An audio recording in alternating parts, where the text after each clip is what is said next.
Bueno, muchas gracias. La verdad, genial, doctor Sánchez, genial. Y está increíble como ni nos pusimos de acuerdo, pero creo que la amistad de base nos lleva de que va muy congruente a lo que acaban de escuchar, lo que voy a presentar yo ahorita en mi ponencia. Pues inmunoterapia, el mío sí está específicamente enfocado en inmunoterapia, segunda generación, pero yo la quiero interpretar como que inmunoterapia para el asma o para prevenir el asma. Pero entonces tendrá que ser el asma alérgica. Solo para ese tipo de asma podemos hablar acerca de inmunoterapia, ¿no? Pues bueno, ya mi historial desde hace muchos años ya más o menos les presenté, solo recalcando que al final la verdad sigo muy activa, sobre todo a nivel internacional, junto con la American Academy y junto con European Academy en cuanto al desarrollo de las guías de inmunoterapia de esas dos entidades, aunque ahorita el EACI está tantito en nivel bajo. Jorge Mario está un poco más activo en la UAU. Entonces está todavía un nivel más arriba que es el mundial. Pues es mi conflicto de interés mayor. Amo el desarrollar guías y el coordinar grupos para aprender cada vez más de ellos y muy en particular los últimos dos fuertes, pues inmunoterapia y asma. Entonces claro que ese es mi tema de esa charla pues. Contenido, primer concepto. Yo también quisiera recalcar bien ese concepto, que de verdad es un tratamiento que modifica el curso natural de la enfermedad, porque estamos escuchando ese término muy frecuentemente hoy en día, pero ¿qué es lo que de verdad significa esto? Porque a veces me marean con conceptos que yo siento que no son real. Evidencia para la inmunoterapia en asma en estudios doble ciego placebo controlado. Voy a enseñarle un poquito más de estudios clínicos para justamente volver a refortalecer los conceptos que Jorge Mario ya expresó. Inmunoterapia en la prevención del asma, bueno, que tengo ahí de evidencia, ¿no? Cómo van las barritas y los estudios. Y pues en los puntos críticos, si quiero ocupar inmunoterapia en el asma, vuelvo a recalcar, tiene que ser un asma alérgica y qué onda con el asma grave. Y pues bueno, ¿qué tenemos ahorita en cuanto a las guías? ¿Qué es lo que las guías me dicen? Bueno, cerca de Guadalajara, en México, tenemos un lugar que se llama Tequila. Entonces, una de las guías la lanzamos en Tequila y yo nuevamente tomé fotos de ahí. Entonces, algunas imágenes son de Tequila. Si algún día se lanzan para México, vale mucho la pena dar la vuelta allá. Entonces, ¿qué onda esto? Ah, claro, sí. Esto es una tablita que tomé de una de las publicaciones que habla de remisión, ¿no? Remisión es ahorita algo como que muy de moda en el asma, más en el asma grave. ¿Y qué entonces exactamente es remisión? Remisión, puedo hablar de remisión completa, cuando tengo los 4 diferentes apartados tachados que bien, o puedo hablar de remisión parcial cuando solamente 2 o 3 de esos apartados se cumplen. No crisis asmáticas, no corticosteroide oral, buen control del asma y una buena función pulmonar arriba del 80% del FEV1 o por lo menos una función pulmonar estable. Esto ya lo llamamos remisión, pero es confuso el término porque remisión, por ejemplo, en cáncer es cuando el paciente no está con tratamiento y está bien. No, pues no. El término remisión en asma grave es bajo tratamiento, on treatment. Entonces, estoy dando mi biológico y el paciente va muy bien. Bueno, qué chido. Esto lo llamamos remisión. Sí, cuidado, no hay que confundir con verdadera remisión o cura, como lo podemos llamar, que para mí es que, pues bueno, tengo primero un estado antes de dar el medicamento, después estoy dando mi tratamiento durante 2, 3 años, ya baja un poco mi rinitis y mi asma, dejo pasar cierto tiempo y después vuelvo a checar 2, 3, 5 años después si hay síntomas y ya no tengo síntomas. Esto es la verdadera remisión. No, cuando ya no estoy dando tratamiento, dejo pasar cierto lapso y sigo asintomático. Por ello, no creo que en ese momento tenemos ninguna evidencia de biológicos que hacen esto, porque tenemos evidencia hasta aquí, bajo tratamiento y ya no tengo síntomas, pero sigue el tratamiento con el biológico. Es cuando hablamos de remisión en esos estudios con biológicos en asma. No, yo quisiera, ¿qué onda aquí? Cuando ya no di el tratamiento, ¿cómo me va mi paciente? Tenemos evidencia para esto en inmunoterapia. Bueno, ¿qué hay entonces? Primero, ¿por qué inmunoterapia para el asma de verdad sí puede tener su indicación? ¿Qué tenemos en estudios doble ciego placebo controlado? Y me voy más de 50 años para atrás. Me encanta llevar estas letras medio borrositas porque es un copy-paste de la publicación original. Y miren la fecha, ni yo había nacido todavía, 61. Muy interesante porque ni siquiera tampoco había eso de comités de ética. Todo paciente que llegaba con asma a la clínica se le metió al estudio. Ni el paciente ni los papás tenían idea, son niños, que estaban en el estudio. O sea, nada más se les asignó a como le dio la gana a los investigadores, se les asignó a una dosis fuerte de inmunoterapia, lo máximo que toleraban, a una dosis completamente agua, súper diluido o de plano nada más diluyente, y una dosis intermedia. Todo paciente que llegaba a la clínica de asma en Estados Unidos fue sorteado cuál le tocaba, sin que sabía que estaba en el estudio. Bueno, muy mal. Lo que da tanta fuerza a la evidencia de ese estudio es que exactamente esto, no sabían que estaba en el estudio. Entonces, como que sí están completamente cegados. Y se les seguía la inmunoterapia hasta que cumplían 15 años de edad. Algunos recibieron largo, 7, 8 años hasta de inmunoterapia. Pero vean, en cuanto a número de crisis asmáticas, al final, ya su último año en el estudio, 0, 0, 0 en el grupo de dosis alta. Y no crisis asmáticas del último año, prácticamente el 100% en el grupo de dosis alta. Y pues los que desafortunadamente están ahí 7, 8 años con piquetes a la gratis, vean, prácticamente un 80% sigue teniendo misma cantidad de crisis asmáticas todavía. Entonces, es la primera evidencia que de verdad en el asma con pruebas cutáneas positivas, inmunoterapia puede hacer algo muy bueno. Desafortunadamente, después teníamos el estudio de Atkinson, esto fue ya fin del milenio pasado, se publicó en 1997, y pues durante año y medio se les dio inmunoterapia, y vean, ese es el momento que se les asignó al azar, y ese es año y medio después. Exactamente igual, exactamente igual. El grupo con o el grupo sin inmunoterapia, con inmunoterapia, negritos, sin inmunoterapia, los blanquitos, no les funcionó en absoluto. Desde ahí, por 15 años, se vetó la inmunoterapia para el asma, porque no funcionó para nada. Pero si uno va al detalle, que siempre hay que ir al detalle de los estudios y viendo, bueno, para nosotros alergólogos, ¿no? Cómo fue la composición del vial, veo varios problemas. Veo un problemón que primero no hay que mega coctelear todo tipo de extracto. Todavía hoy en día en Estados Unidos hacen cócteles de 10 alergenos juntos, eso no funciona. Aquí tenían mínimo de 2 a 7 alergenos y peor tantito, tenían en 2/3 de los viales mezclados el hongo junto con ácaro y polen. Hoy en día sabemos que el hongo tiene mucha proteasa y nunca hay que mezclarle junto con el resto. 2/3 entonces recibió una inmunoterapia que no funcionó porque ni siquiera traía dentro del vial ya lo que debería de traer.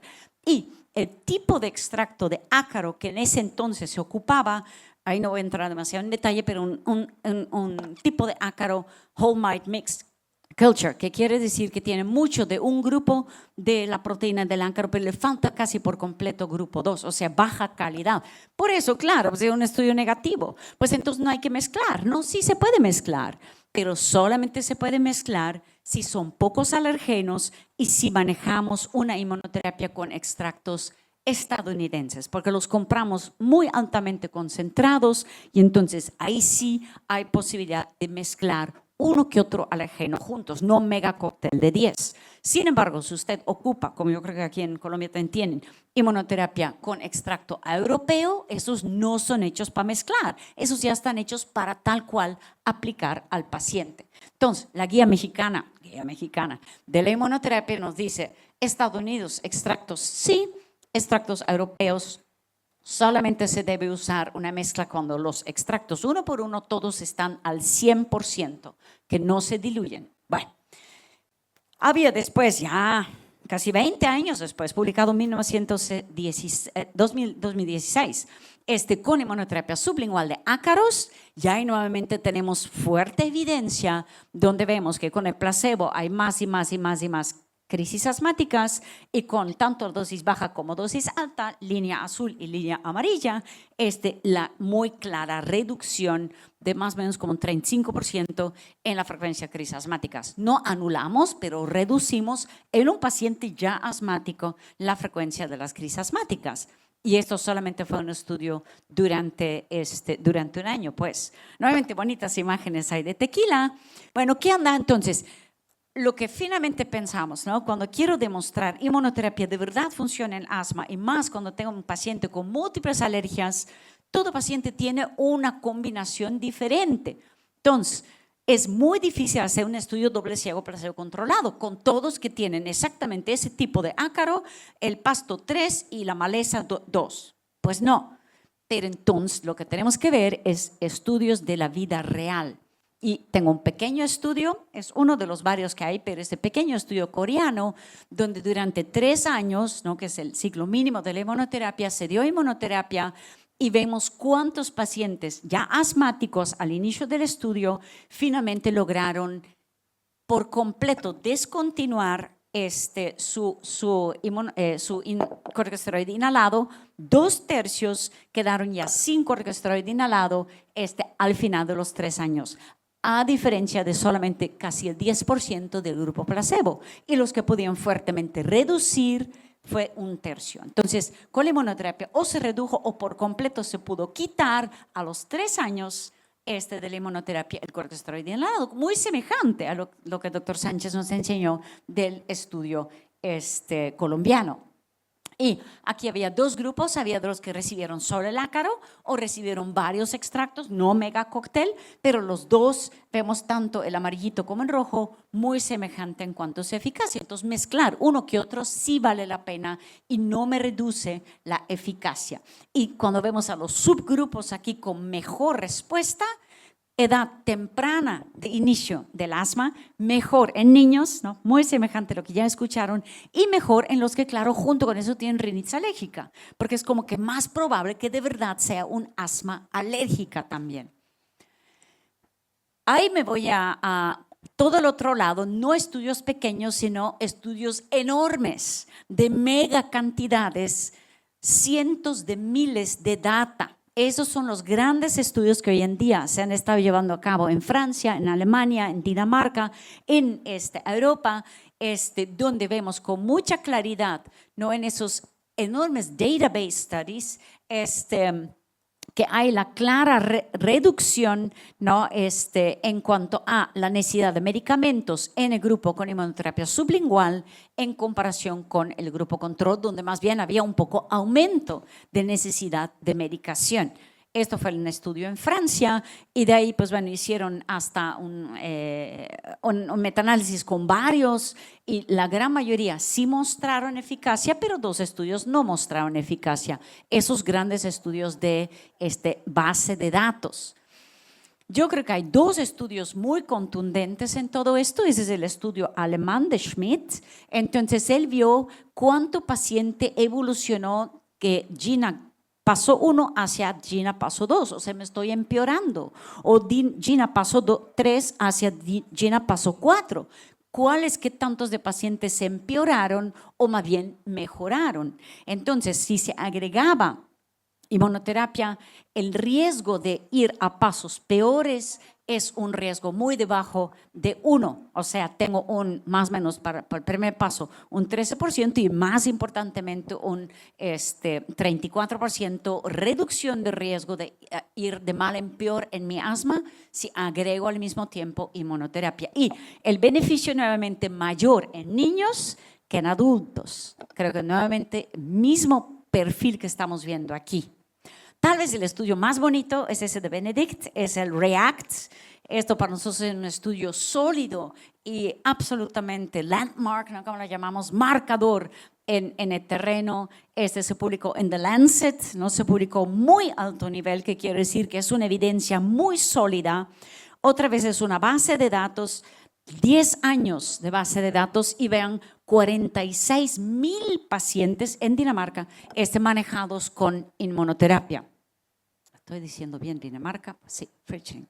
Ok, reducción en pasos de tratamiento al año, a los 2 años, a los 9 años, porque fueron 10 años de análisis de datos. Los pacientes recibieron aquí generalmente 3 a 4 años de inmunoterapia y se siguió la vigilancia de esos pacientes. Entonces, vemos que hay en cada vez mayor, aunque ya pararon inmunoterapia, todavía sigue el efecto benéfico en reducción de pasos de asma, pero lo más importante, todavía, ¿no? Años 7, 8, 9, reducción cada vez mayor en crisis asmáticas y en hospitalizaciones. Entonces, aquí mostramos muy claramente que cuando manejamos bien la inmunoterapia junto con asma en pacientes, con asma alérgica, aunque pare yo la inmunoterapia, mi efecto benéfico se sigue.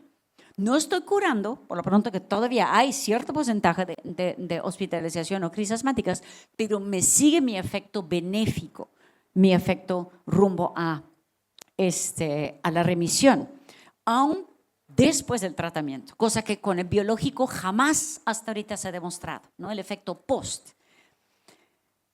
Parte de ese efecto benéfico, y ya había hablado yo acerca de esto, es justamente la mejora en la producción de interferones el momento que tiene una infección viral.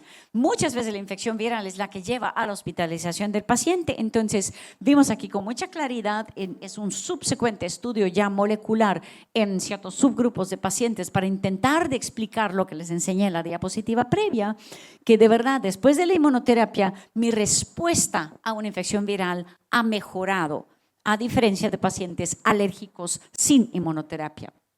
Bueno, revisiones sistemáticas, ahí nada más hay uno que voy a mostrar aquí, son de ya varios años atrás, es desde 2010, sí fue muy sólida desde Cochrane. Entonces vimos que los pacientes que mejoraron después de la inmunoterapia, había un numbers needed to treat 4, que es bastante fuerte. Con 4 pacientes que reciben inmunoterapia, 1 va a tener su mejora. En medicamentos, generalmente esos números son fácil 8 o 10. No, numbers needed to treat the 4 es un número muy potente para indicar que de verdad inmunoterapia en el asma me va a mejorar, me va a reducir mis síntomas y también me va a reducir mi medicación. Y aquí el numbers needed to treat igual fue 4. Entonces, es el único metaanálisis que quiero enseñarles aquí. De ahí nos vamos a la otra parte, la parte de la seguridad. Bueno, otra vez, no siempre todo es gloria, ¿no? Sabemos que para manejar inmunoterapia en asma grave, de repente al inicio puedes activar la enfermedad y si ya está grave, me puede llevar mi paciente hasta crisis o hasta peor. Entonces, hicimos hace casi 10 años una encuesta entre todos los miembros de la American Academy y ahí mostramos, les preguntamos, ¿tú crees que inmunoterapia en asma grave está contraindicado? ¿Tú crees que inmunoterapia en embarazo, en SIDA, en presión alta, bueno, muchas condiciones, ¿no? Pero uno de ellos fue el asma grave. Vemos que solo 1/3 dice sí, contraindicado, pero que 2/3, aunque sabíamos de los riesgos, dice, yo de repente creo que sí se puede dar inmunoterapia en asma grave. Bueno, entonces preguntamos, ¿y de verdad has dado inmunoterapia en asma grave? ¿A cuántos pacientes? Sumando todas las respuestas, más de 3,500 pacientes con asma grave en Estados Unidos habían recibido inmunoterapia. Y la última pregunta fue, bueno, ¿y con cuál de esas patologías les fue como que más mal de repente? Había más problemas. Y el que mostró más problemas, de hecho mejor me agarro acá, fue el asma grave. Como que llegáramos a querer manejarlo, esto fue casi antes de los biológicos, estoy hablando 2010, no, con cuidado. Y más nos deja esto claro el estudio de surveillance, es un estudio de vigilancia que en muchas clínicas de Estados Unidos se está haciendo con inmunoterapia. Cada año nos llega la encuesta, bueno, ¿tuviste respuestas adversas graves? ¿Tuviste fallecimientos? Y así detectaron que la verdad, primeros años, cuando no se manejaba muy bien la seguridad, ¿no? El milenio pasado sí había fallecimientos, varios con inmunoterapia. Afortunadamente ya casi anuló en 2009, pero de 2009 a 2023 otra vez se reportaron 11 fallecimientos con inmunoterapia. Y si vamos al detalle, asma descontrolado, asma manejado con fluticasona 500 microgramos cada 12, asma que acaba de salir de hospitalización por crisis asmática, fallecieron. Entonces, podría tal vez tener su lugar, pero solamente en el paciente con asma controlada. Mucho cuidado en ese sentido. Entonces, ¿qué onda con esos manejos que modifican el curso natural de la enfermedad? Pues bueno, ahora sí me voy a la parte de la prevención, ¿no? Pacientes con solo rinitis alérgica, ya lo demostró el doctor Sánchez. Yo nada más les voy a enseñar las tablitas. Fueron 3 años de inmunoterapia que se les dio 2 años más de seguimiento y después otros 5 años más de seguimientos, o sea, 10 años a partir del inicio de la inmunoterapia o 7 años después de haber suspendido el tratamiento. A 7 años después de suspender, ¿todavía tengo este beneficio? Pues sí, porque primero con inmunoterapia o sin inmunoterapia vemos los no asma en verde, aquí la mitad más o menos desarrolla asma en los pacientes que no se les dio inmunoterapia. El efecto persiste 2 años después, el efecto persiste 7 años después de haber acabado. Aquí sí puedo hablar de un efecto largo plazo con tendencia a remisión o hasta tal vez cura, ¿no? Porque eso es más bien, cura no, más bien nunca se les desarrolló pues un efecto que modifica la historia natural de la enfermedad, porque terminé la inmunoterapia y todavía 7 años después la diferencia de la barra verde, el no tener asma, es mayor en el grupo con inmunoterapia. Y ve, el odds ratio está en 3.19, sólidamente demostrando esto. Esto fue con subcutánea, lo mismo demostraron después en un estudio paneuropeo para la sublingual. No voy a entrar en detalle aquí, pero al inicio vemos aquí primeros 3 años de tratamiento y ya los 2 años de seguimiento. Los que recibieron la tabletita es la barra verde. Interesantemente, durante el invierno, cuando no están expuestos al polen, había un poco peor al inicio del estudio niños con síntomas que empezaron a desarrollar asma, niños con solo rinitis.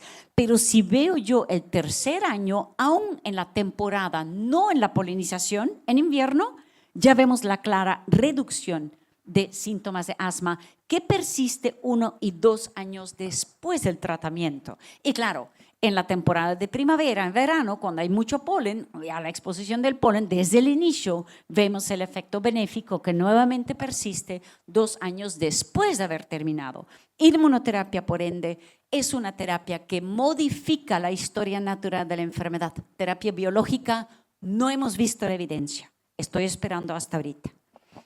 Futuro de la inmunoterapia para asma. Entonces, ¿qué dicen las guías? ¿No? La guía GINA, esa es la que acaba de salir hace 2 días, 3 días, ¿no? 6 de mayo, Día Mundial del Asma. La guía GINA ya nos deja en su barrita acá abajo y vean bien que la barra se va desde paso 1 y se sigue hasta paso 5. ¿Qué dice esta barrita gris ahí abajo? Bueno, se los amplía un poquito y ahí dice inmunoterapia con alergenos, por ejemplo, inmunoterapia sublingual de ácaro casero es un ejemplo, porque pues habla de las otras inmunoterapias también. Puede agregarse al tratamiento en asma controlado, pues por lo menos en asma estable. Entonces, GINA ya me da chance. Y GINA hasta dice, sí, se considera para asma grave, solamente cuando el asma ya está bien controlado, que podría ser doble terapia, el biológico que me controla el asma y después ya puedo empezar inmunoterapia que me va a modificar la enfermedad a largo plazo. Esa es la idea atrás, que claro, falta ahora sí la evidencia sólida que demuestra que es real. GEMA, la guía española, tiene mucho más alergólogos en su grupo, claro, muy a favor de la inmunoterapia, alto grado de evidencia que va atrás. Y estamos entonces a punto de terminar la guía de inmunoterapia de Estados Unidos y ahí dentro de ella también tenemos el subapartado para asma. Por supuesto que sí está la indicación y este viene de la guía mexicana del asma. No voy a entrar en detalle, ya me pasé de mi tiempo, pero aquí explicamos muy bien cómo voy a primero diagnosticar que sea un asma alérgica y después eventualmente en cooperación con el alergólogo decidir si vale la pena agregar inmunoterapia al tratamiento, solo en asmas alérgicas. Entonces, inmunoterapia en asma sí, siempre y cuando resultados mejores en niños, resultados mejores cuando hay rinitis alérgica, hay evidencia para subcutánea y para sublingual, prevención eventualmente en niños con solo rinitis alérgica para que no vaya después a desarrollarse el asma, no se logra en todos, pero sí en más de la mitad tenemos eficacia ahí. Solo administrar subcutánea por el experto, porque sí de repente pasa anafilaxia y anafilaxia grave. Acabamos de tener un caso hace un mes en mi clínica que ni con 3 piquetes de adrenalina levantó y tuvimos que llevar de urgencia absoluta, que gracias a Dios tengo abajo urgencias en mi hospital, esa a urgencias. Entonces, cuidado, solo por expertos, porque la mortalidad por inmunoterapia es algo que es absolutamente inaceptable. En asma grave, solamente cuando ya está controlado bajo biológico, extractos de buena potencia es crucial y solo en asma alérgica. Muchas gracias por su atención y creo que eso fue todo. Y claro, ahí viene la guía mexicana.